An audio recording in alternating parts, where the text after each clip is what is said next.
Hey, good morning, good morning, good morning. Welcome into the Tuesday Tea with me, Christy. And we are on part 3, which is about being authentically you. So I am going to go ahead and get my share on and welcome in. You do the same, and then we'll get this started on 30 minutes of less of being authentically you. So I have to share to my business partners so they can come on in and get their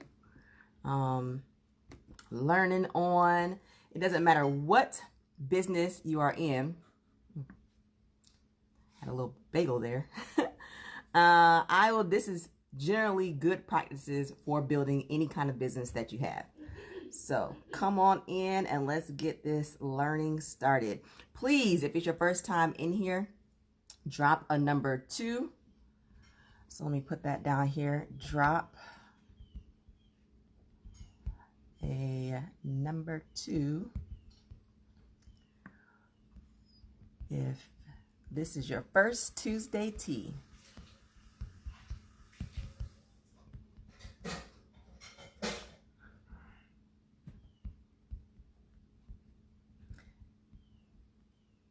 I can type Tuesday tea. And let me get this shared.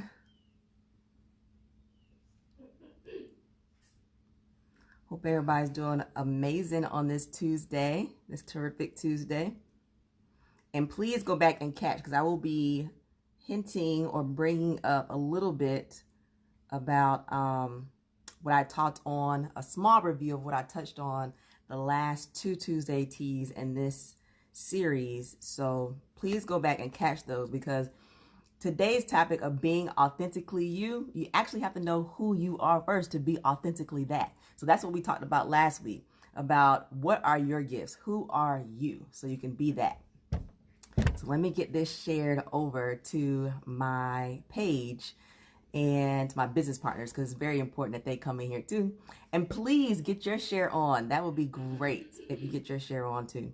Share the love. If you find some good information here, don't keep it all to yourself.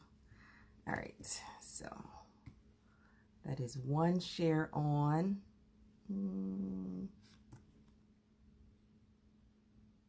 There we go.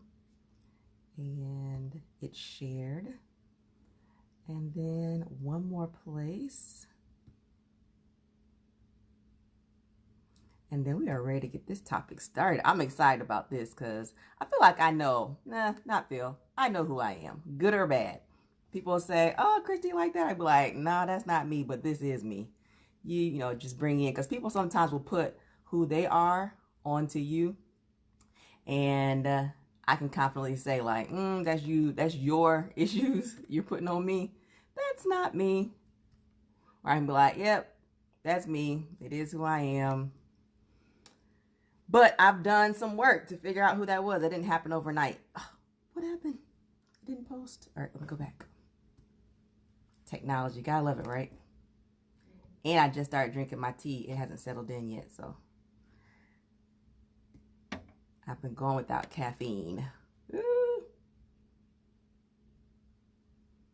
All right, great. It's all shared. So again, welcome in. This is me, Christy, with the Tuesday Tea. And today we are talking about being authentically you. So just a little recap of last week. So last week we talked about what are your gifts, and some things to determine what your gifts are is taking a personality test. So I'm going to share very little bit about my personality test results, which is definitely who I am. I took a Myers-Briggs test. And then what makes you feel, what makes up your story? All right. And then what do you spend most of your money on? What you spend most of your money on shows what you value. And then ask some friends, true, genuine friends who have your best interests at heart. And they will tell you about yourself, like really, good or bad. So open up those ears, and you might want to do that little prayer I do. Open my ears to hear, my eyes to see, and my heart to receive. Okay. And then write in a journal. Now is a great time to write in a journal. And then lastly is, what have you been thanked for? And what you've been thanked for is a great opening to things that you naturally are. So I took the Myers-Briggs personality test. Now I've taken it at different times over the years, but when you take it, they say it'll pretty much stay the same. Very rarely does it change. So my Myers-Briggs is an ESTJ. ESTJ. So if you know anything about Myers-Briggs, the E stands for something, the S, the T, and the J, but it all equals up to being who you are. Well, guess what my title is? The executive. Oh, no surprises there. Every time I go somewhere, like I moved abroad and taught for 3 years, right? And I promised when I left America, I said, I am going abroad and I'm not going to take on any leadership positions at all. I just want to sit back, relax, and just teach. Like stay in my classroom, not take on any responsibilities. And I got there and I couldn't help it. I was like, I could not sit in this classroom and let this foolishness keep going on. So I'm going to be on this team. People were asking me to do things. I'm like, how did they even know that I had leadership abilities or that I was good at managing people or that I was good at this? It is who I am. I will go places and I will try to sit back and say nothing and just watch things go. But I'm like, I can't. It has to be in order. One of the things that they say about an ESTJ, an executive, is good order is fundamental. Like that is the depth of who I am. I believe in good order. So if I'm somewhere, especially in the industry or the career that I chose to be in, which was education, and so I feel confident about knowing elementary education or just really any level of education when it comes to putting things in order, and I see systems that aren't in place, I'm like, oh, like I really am going to send the superintendent of my daughter's school a gift, just telling him thank you, because I think he has done an excellent job of managing the current pandemic we're in with our school system. Like the information that's put out to us as parents, like as an educator, I can truly appreciate how that's being done. Now, being in the school system, I may have felt different because there would have been things or expectations upon me. But whatever his expectations have been, it has worked out for the parent who is at home. So I can appreciate good fundamental order. So with that being said, this series, or this third part of this series, is about being authentically you. Now, definitely go back and catch series number 1, where I talk about where did this idea of this series come from. The idea of where this series originated from was when DJ, I believe his name is Nice. It's been a while since I've been to his Instagram page, but he was finding a solution. He took who he was, who he is naturally, and made a difference in the world that we live in right now and the things that we're dealing with. He's a DJ by nature, right? And so instead of going online, or instead of sitting at home like, oh, I can't go to bars, or I can't go do concerts, or I can't go DJ here at clubs, he was like, you know what? This is who I am. This is what I can bring to the world. I'm going to be me, and I'm going to show up on Instagram. And guess who else showed up with him? 1 million other people showed up with him on Instagram, just doing what it is that he is. Now, me, as who I am in my background, I watched it and I saw some things that he said or some moves that he made. I was like, oh, he probably should have did this, or he probably should have did that. So there's people who are observing who probably like, oh, they could have done this better, or he could have done this way. But just by being who he was, he made a difference. He was being authentically him. Now, I preface this whole statement by saying, find out who you are. This is great, being authentically you. It is what will get your following. D-Nice's following grew because he was being him. So when you watch his first DJ series, you didn't say, oh, and then you watch his third one, oh, I want the DJ that was here on the first time. Like, I don't know what he's doing now. Because if he had shown up and been somebody else in his first one and you had fallen in love with that, then when you showed up to the third one, you'd have been like, this ain't what I thought I was coming to watch or listen to. But every time he showed up, he was himself. So his following grew because the people who were there the first day was like, oh, DJ Nice is amazing. And so they were telling their friends, like, you got to come in here and see DJ Nice. And they were confident that when they told their friends to come in and watch him, that their friends were going to see the same DJ Nice that they saw on the first time. So then on day 2 of him going live, being who he was and sharing his gift with the world at a time like this, not really expecting anything from it, but he got a lot from it because he was being himself and sharing his gift. Go back and check the second part 2, where we talked about finding out what your steps to finding out what your gifts are. So when people showed up to the second one, so let's say it was like 5,000 on the first one, then that triple or quadruple, 20,000 on the second one. And they go tell their friend, because they're like, look, my friend told me to come in on the first one, and she came through, or he came through, because I'm a fan of the second one. And then when all three levels of those people showed up to the third one, they still got the same authentically DJ nice. This is how you get a following. This is how you get a following on social media, in your church, wherever you are doing your business. This is how your following stays with you, because you're being authentically you. Good or bad, right? So there are some people in the world, in the entertainers, right? And you can say bad or negative things about them, but guess what? Their following sticks with them, because if this person is horrible, if she makes terrible decisions, if she started her career from doing some sexual acts that the rest of us think is deplorable, her following was based on that sexual act that she put out there. You might know who I'm referring to. Well, she continues that level of entertainment throughout. Maybe not sexually oriented, but she still stays authentically who she is. And so her following remains, and then people who fit that same demographic of following continue to follow her. That is why it's important to be authentically you. Like wherever I show up, I am authentically me. I'm the executive. I am good, thinking and believing that good order is fundamental. So my friends, they know that about me. Wherever I go, I'm taking that Christy with me. Wherever I show up, my coworkers know I'm taking that Christy with you. What is the person that you take with you no matter where you go? Like you might be a person at work, and then you might be this person at home, but there's still facets of you that is in that person at home and in that person at work, because you can't change that part of who you are. You are authentically you. And that's what you build your brand on. And that is who you attract to you. The worst thing, or one of the worst things you can do, is be this one person this part of the year. And then you're another person at the second part of the year. And then your following goes up and down. You're like, I don't know why they're going up and down. Now, does this mean that you can't change things? Absolutely. Like I can do never in my time of being a business owner of sharing accessories have I done a trivia night, right? But I believe in good order being fundamental. That is who I am. I am the executive.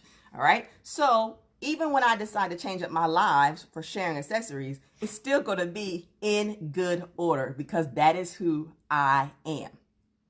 Now, the good thing about this also is once you know who you are authentically that, you do learn what your weaknesses are. And so you decide then who do you need to put around you to balance that out. Like I'm an ESTJ.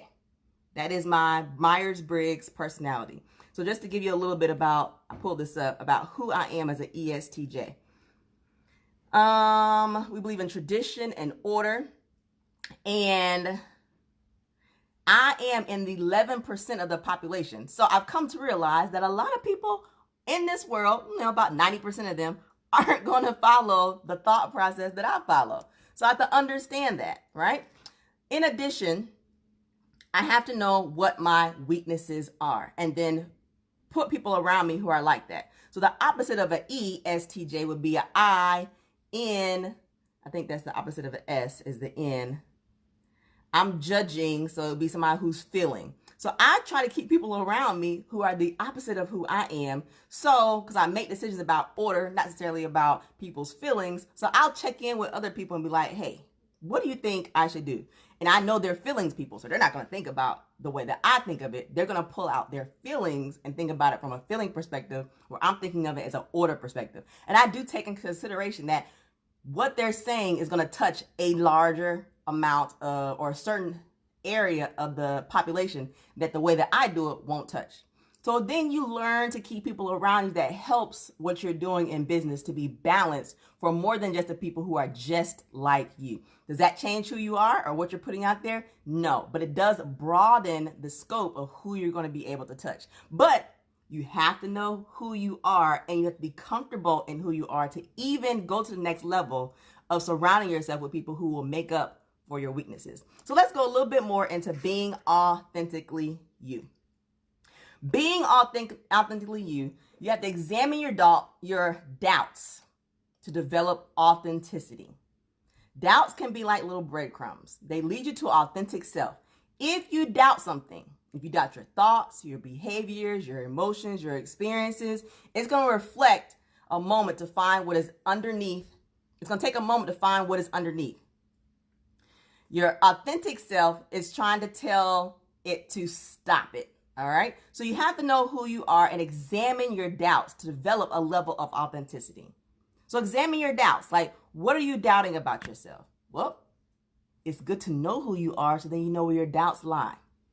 And develop the courage to face your fears. Now, if you know who you are as a person and you're being authentically you, then you'll know how to have the courage to face your fears. You won't be in denial. Oh, that word denial, because denial is something that will definitely keep you from a level of growth. Everybody has fears. The people who are successful don't let those fears stop them. Welcome in, Sharon. Thanks for dropping that number 2. So glad you decided to join us for this series. On the third part is being authentically you. Now, being authentically you definitely runs into what are your gifts. Last week, we talked about what are your gifts, because last week in talking about what are your gifts, we talked about what are your values. A way that I said to test your values was to look at what you spend your money on. Well, once you know your values, it's time to explore them. Integrity, ethics, living your values in an effective way to live authentically. Now, trouble comes when you are so far away from who your authentic self is. So if you stick with your values, for example, there are going to be some people in the world, especially in the world of entertainment, in sports, in politics, who they are sticking to who their values are. And you realize that your values don't match their values, which is why they're showing up and they have a following. So their following probably doesn't match your values, and that is fine, but you have to know what your values are and be comfortable in that, because people will come along as you grow in business. People will come along and try to force their values upon you, but that is part of writing your business plan. That is part of knowing what your mission is and what your vision is. For example, the business that I decided to be an independent consultant with, Paparazzi Accessories, their mission, which I have on my wall, is to develop the strength, independence, and empowerment to individuals and their families. That's part of their mission statement. And the beauty about that is when people come along and try to get them, because they will. I mean, a family of 4, 2 sisters and their husbands start this business, and now they become millionaires. Multiple hundreds of millions of dollars that they're bringing in for their families. And there are people who will come to them and say, hey, Mary Kay does it this way. You probably need to do it that way. And they'll say, you know what? I appreciate their success and the way that they've done it, but that is not where our mission is set up on. And so they stick to because their mission was created from their values. And you can see it thoroughly through all the decisions that they've made for their business, which is why their business is debt free. They don't owe anybody anything. The warehouses they built and paid for it out. The corporate office that they built and paid for it straight out. So they don't owe anyone any money. That is wrapped around their values. So you'll have people like me, the executive, and you're maybe the opposite of an executive, right? And I will give you what I think you should do for your business. Now, there's a difference between good business values, like good business practices, like consistency. It doesn't matter what your personality is, or how you're being authentically you in business. To be successful, you need to be consistent, right? But within that consistency, what will that look like for you based on who you are being authentically and the tribe you attract? Now, in real life, which will play over into your business, what are you constantly attracting to yourself? If you sit back and you say, like, gosh, my friends suck. They have low self-esteem. They don't have any confidence. They're always negative Nancy's. If you start a new job, you left your one job, because people carry who they are with them everywhere they go. So it doesn't matter if, in my experience, where people left America and went overseas and thought going overseas was going to change everything around. And it didn't, because they brought who they are with their issues with them. So you have to get to the bottom of who you are. And sometimes that requires you to lay on somebody's couch and get to the bottom of why you're having the issues that you're having, which is carrying over into your business. Read some books that helps you with your confidence. And put a constant reminder of, when you learn what your weaknesses are, of what you need to put in front of you to help you get over those things. Because you didn't get here overnight. So you're not going to remove these issues or these weaknesses or the things that are getting in the way of you being authentically you overnight either. It's going to take as much work as it did, or as much time as it did to add that to your life to take it away. But most importantly, love yourself and have compassion for others to develop authenticity. Because it takes self-love for authentic selves to emerge, to develop. You have to be willing to love yourself through this process of being authentically you. And while you're loving yourself, because you now know who you are, you know what your values are, this will play over into your business growth, the people who are surrounded by you, because they're going to be attracted to your authentic self. And your following will grow based on being that. Now, there's one thing I'll say for sure. People ask me, because I could have been at this point in this business a long time ago. And looking back and reflecting, I said, you know what? I knew when I look back that what came with this level of success that I have now, I had to be ready for it. And I wasn't. I was not ready for it until it came. Did it mean that I didn't have the ability for it? I had the ability for it. Did it mean that I didn't know what to do? I knew what to do, but I wasn't ready what came along with it. I wanted the money. I wanted what came along with the money. But what comes along with that is a level of leadership, a level of transparency, a level of openness, and people wanting to hug and talk to you all the time. And part of being an ESTJ is I am an introvert in all kind of ways. And so I had to learn who I was, be okay with that. For example, when I'm in big venues, instead of pushing myself to be something I'm not, and then I have an attitude like nobody's business, I know when it's time for me to walk away, recharge, and then come back so I can be my best self in front of thousands of people. But the Christy before that, who didn't really know who I was, or not even know who I was, I knew who I was, I wasn't comfortable with it. Because I was allowing people to put what they felt about what I should and shouldn't do onto me. Like, you shouldn't be so, why aren't you out here? Come on, come out here with you. Like, stop being so quiet over there. Stop being stuck in your ways. Stop being this way and that way. And that's who I am. That's where I'm comfortable with. That is where I am successful, by being quiet, observing, over in the corner, not being the life of the party and being the mix of everything. Knowing when I've reached our max. Like, I went to a leadership training in Florida. And the best part is when you are authentically who you are, then you'll have people around you who will protect that. I went to a leadership training and we were in a house together. There's about 8 of us in a house. It was a weekend training. And it was just too much. Like, I was like, okay, I have reached my peopling max. I'm going to go walk away for about, and I just, literally, like, I'm in the conversation, great, yada, yada, and I just, get up, walk away. Don't tell anybody I'll be back. Just go. Went to my room, came down, like, did a woosah. Wasn't anybody else's problem. They were amazing people, amazing women, great people I learned a lot of things about, but I know me. And to be my best self for the rest of this time here, and to be able to offer who I am to this group, like they are offering who they are to me to grow, then I had to separate myself from the group and come down and detox, and because I had hit my peopling max. And instead of sitting there looking like I'm over it, I'm not, because it would have been read like I'm not feeling y'all, I don't like y'all, I got an attitude, I'm too good, I'm stuck up. My face would have been like, Instead of having that, I've learned who I am, and I know when to go, sit down, woosah, regroup, take a nap if my energy is low, and then come back and be my best self. But it took time to get there. And so people's perceptions of who I was wrong because I wasn't willing to do what was best for me to put my best foot out there. But now I'm okay with it. Like, I don't care what you think. If you be like, gosh, she always leaving, which is not even an always thing, but my friend who was there was like, girl, I know you good now because I know you had to go there and take your nap. And I was like, and did, because she knows who I am too. I am that wherever I go. So like when we do a convention in Vegas, I'll go do and be around and talk and hug. But when I reach my max, instead of staying there and pushing to a level that is outside of who I am, because I'm an introvert, and it drains me to be around a whole lot of people, no matter how amazing the event is, I will leave, go to my hotel room, relax, come back, and be the person that everybody likes, right? Instead of being there and being like, nah, I ain't trying to hug you. What do you want?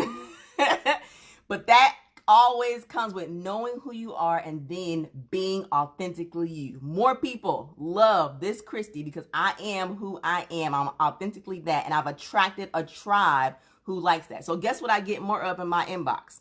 I get more of, thank you so much. I like how you deliver. I like what you do, because I'm being me no matter where I show up, and those people are attracted to me. So there are some people who won't be in my inbox.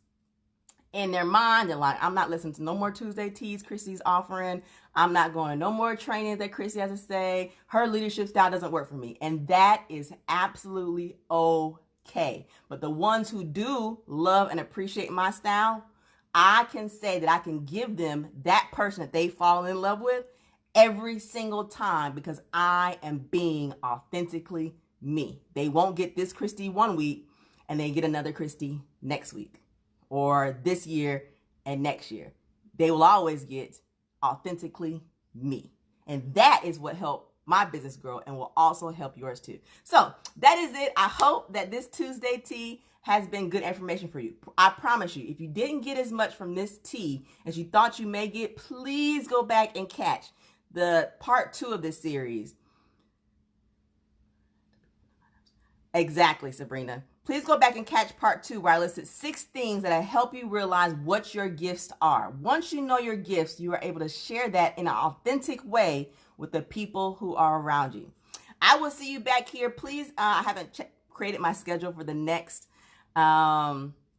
Tuesday tea, but please check back here on the events. Follow this page and you'll get an update when the next event and the next series is posted. I am always open to ideas of things, that questions that you have. If you have questions about your business, send it to me. I may not respond with the answer, but I will try to incorporate your answer into my next Tuesday tea series, which is all about building your business.